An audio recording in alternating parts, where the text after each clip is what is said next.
On est le 2 juillet 2013 à la rédaction de jeuxvideo.com et c'est pas un jour comme les autres.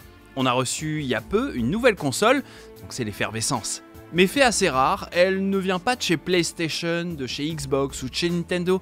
Non, elle vient d'une boîte qui a d'immenses ambitions et des moyens assez énormes en apparence. Après l'avoir essayé en long, en large et en travers, on se retrouve en direct pour la présenter au public. Et là, la manette se pète, littéralement, en plein live. Tiens, je le rends. Voilà. Ça tombe, ça tient pas. Cette console, c'est la Ouya, une machine free-to-play un peu alien, et cette séquence, elle résume parfaitement la vie compliquée de cette machine à la promesse incroyable qui a connu un destin décevant. Comment la Ouya est passée du carton planétaire au plus gros échec de l'histoire du jeu vidéo, c'est notre épisode du jour. Bienvenue dans Hall of Game.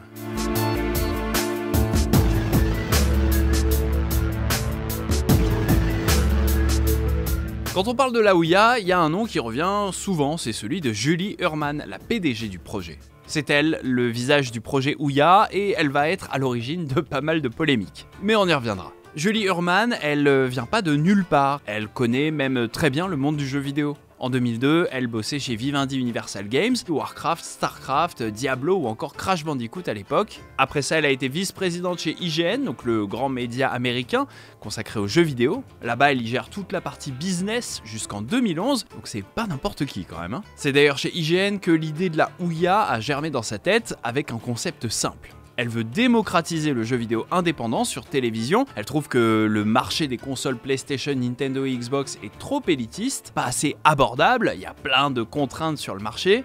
Et donc pour réussir son pari, elle veut s'appuyer sur la plateforme Android. Si vous ne le savez pas, Android, c'est le système d'exploitation gratuit de Google qui équipe une grande majorité des smartphones dans le monde. Donc en gros, Julie veut miser sur l'avènement du gaming sur téléphone et sur tablette et en faire une console. Pour elle, c'est certain, il y a déjà une nuée de jeux Android qui pourraient débarquer sur console de salon. Et donc sortir un support dédié est une super idée auquel personne n'avait encore pensé. Franchement, sur le papier, idée de génie. Pour y arriver, la machine qu'elle veut créer se présente avant tout comme une console indé, un truc pour faire briller les petits développeurs et satisfaire les joueurs à petit prix. C'est pas la machine qui fera tourner du blockbuster et ça tombe bien, c'est pas du tout ce qu'on recherche. Pour les joueurs, on promet que chaque jeu sera gratuit à l'essai, en démo, pour y jouer avant d'acheter, voire même carrément free-to-play, totalement gratuit. Une notion qui, en 2013, existe encore assez timidement sur le domaine des jeux premium.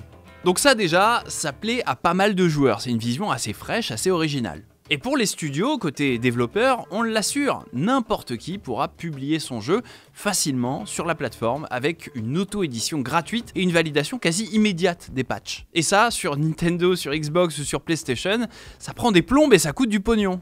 Et enfin, dernier atout séduisant de la promesse, pour développer sur Ouya, c'est super simple. Il faut juste télécharger un logiciel, il n'y a pas besoin de dev kit spécifique comme sur les autres consoles de salon. Franchement, tous les voyants sont au vert comme on dit. Pour concrétiser son projet, Julie Hurman s'associe au designer Yves Béard pour imaginer un petit boîtier élégant qui peut être hyper discret dans un meuble télé. Côté technique, on retrouve un processeur Nvidia Tegra 3 typique des smartphones pour faire tourner les jeux en HD, ce qui baisse de fou le prix de la machine et celui de sa fabrication. Grâce à ça, la Ouya se chope un argument coup de poing, c'est son prix, 99 $. C'est une micro-console ouverte, facile à modifier, à modder et surtout hyper abordable. Avec cette proposition forte, c'est le 10 juillet 2012 que Ouya lance sa campagne de financement participatif sur Kickstarter avec un objectif de, quand même, 950 000 $. Et la suite va être une montagne russe d'émotions. L'objectif du Kickstarter est atteint en à peine 8 heures, avec une couverture médiatique sensationnelle. Personne ne sait d'où ça vient, mais l'engouement est réel autour du projet.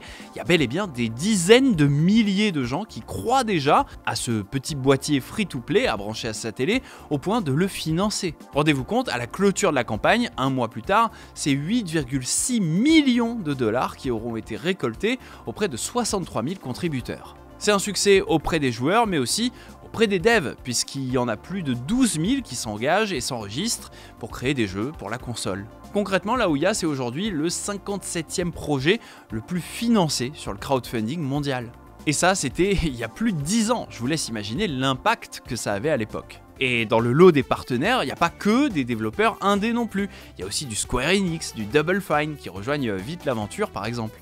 Même Nvidia semble emballé par le projet vu qu'il y a toute une équipe qui est désormais dédiée pour maximiser les performances de la puce sur la console. En plus de ça, côté com, ça assure, à l'E3 2013 par exemple, donc au plus grand salon jeux vidéo au monde, la console fait le buzz en squattant un parking devant l'événement pour faire sa promo, et aussi peut-être pour éviter de devoir payer les emplacements du salon, ce qui coûte des centaines de milliers de dollars. L'organisateur de l'E3, agacé, appelle les flics, sauf que les gars de la police sont plutôt amusés par la situation et posent sympathiquement avec les t-shirts Ouya. Communication parfaite et gratuite pour la console, nous, on brille sans devoir se plier au système, on est la console du peuple.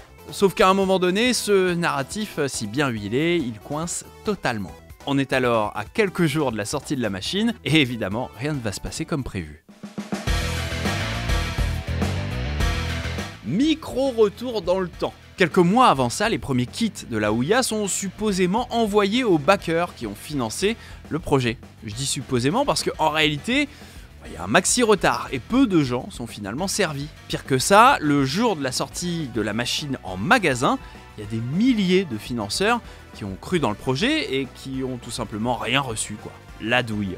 La PDG Julie Ehrman s'excuse dans un post un peu gêné et Grand Prince, elle offre en compensation un bon d'achat de 13,37 $. Alors ça aurait pu être cool, mais ça ne l'est pas vraiment quand on est en 2013 et qu'on essaye de rembourser l'investissement d'un backer un peu vénère. Autant vous dire que ça n'a calmé personne, quoi. Pire encore, certains backers ont même dû payer des frais supplémentaires imposés par le transporteur de la livraison et ça a rajouté entre 20 $ et 160 $ pour récupérer la console. Donc ils ont payé quasi 2 fois plus en livraison que la valeur du truc livré. Et mesdames, messieurs, le show ne fait que commencer. En urgence totale, l'équipe Ouya se rend compte qu'il y a des boutons qui coincent dans les premières manettes sorties d'usine.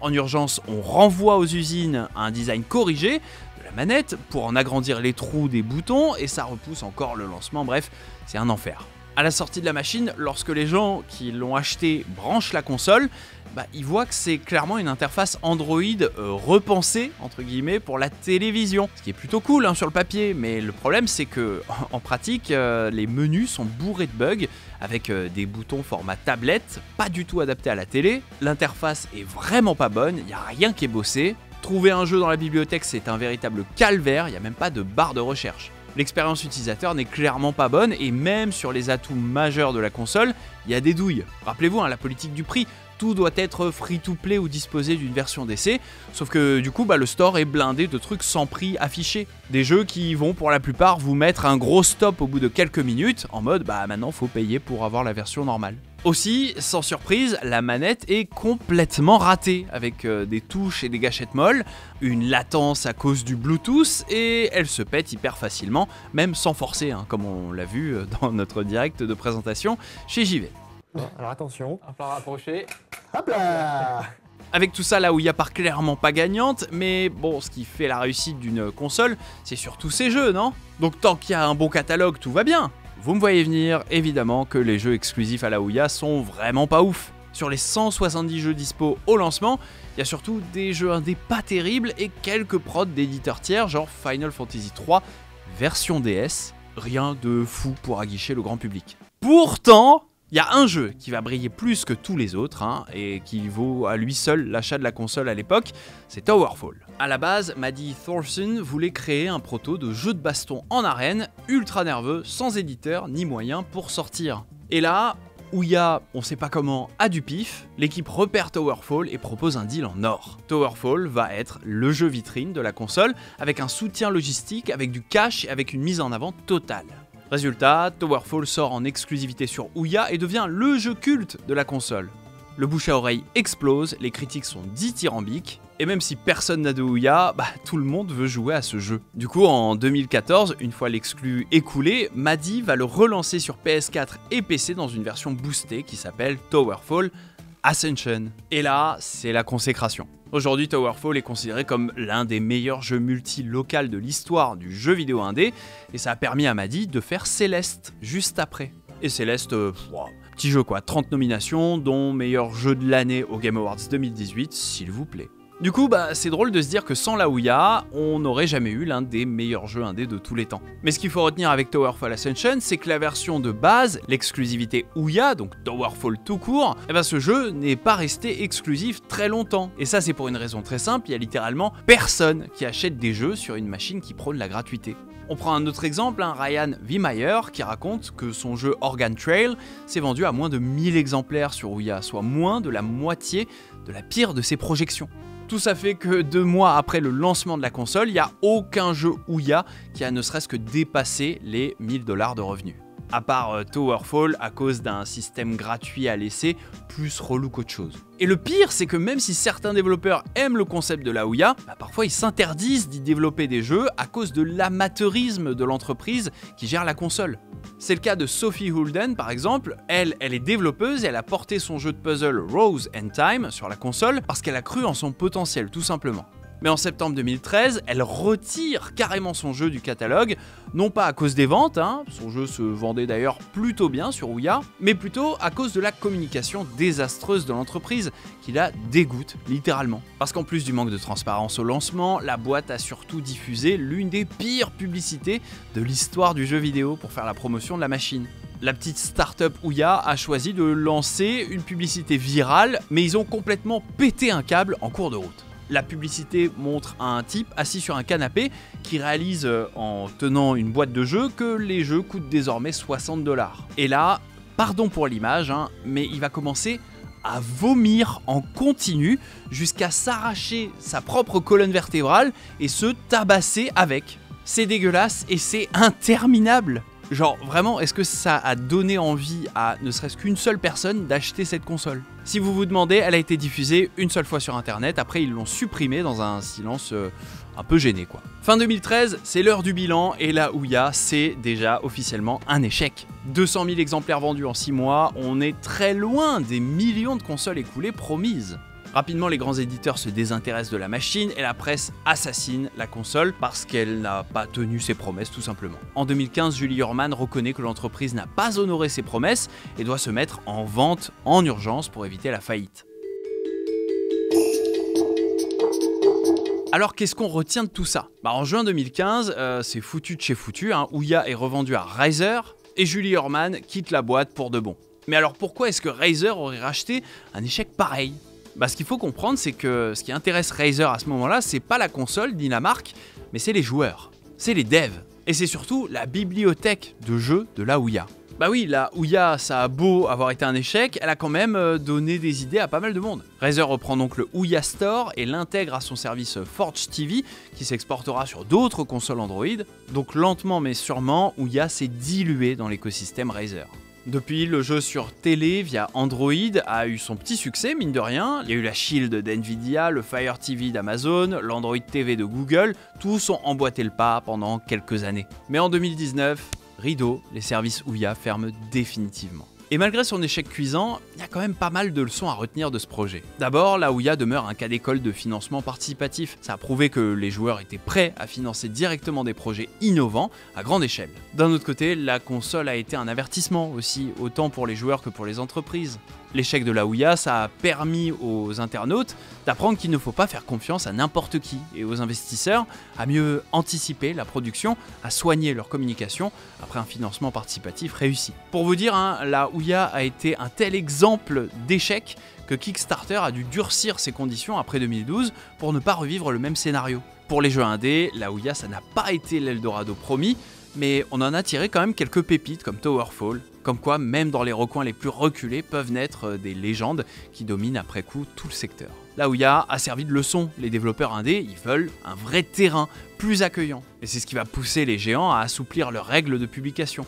Mais bon, ça, Steam l'avait déjà fait bien avant, on vous avait déjà parlé de tout ça dans un précédent Hall of Game. Enfin, la Ouya a été un petit enseignement en matière d'optimisation technologique. La puce Tegra 3 a fait du super taf en tant que console de salon.